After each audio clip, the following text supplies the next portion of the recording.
As all of us who are here physically present know, the weather in Massachusetts has changed. We've also set our clocks back an hour, except in my car, that always takes me a lot longer. But in the church, most definitely, we're getting ready for the end of the liturgical year.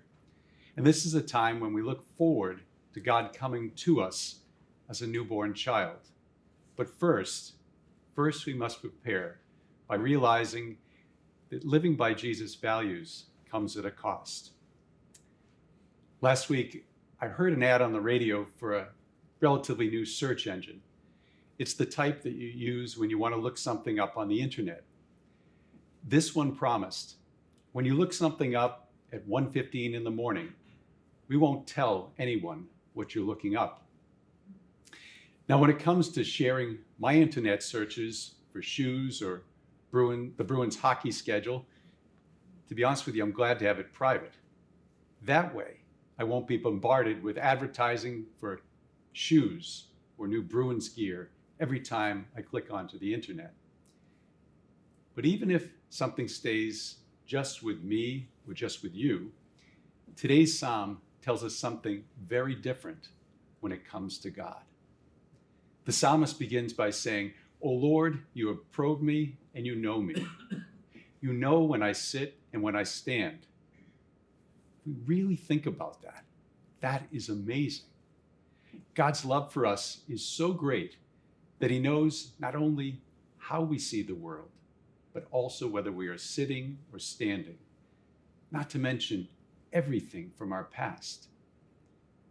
At first, this could cause us to worry.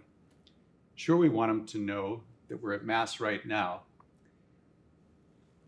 but the psalmist also says that God knows our thoughts, even our words, what we will say today before we speak them or type them into our phones or laptops. God knows all of that. So here's the good news.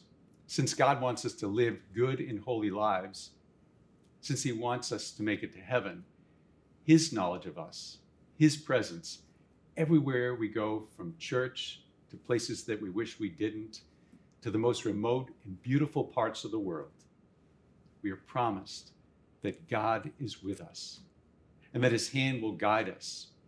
And when we waver, and of course we do, God promises us to hold us fast so that we can continue to walk with him all the way to heaven.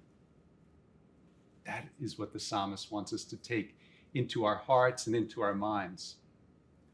So my brothers and sisters, may God bless you and your families this holy day. And let our prayer together joyfully say, "Guide me, Lord, along the everlasting way."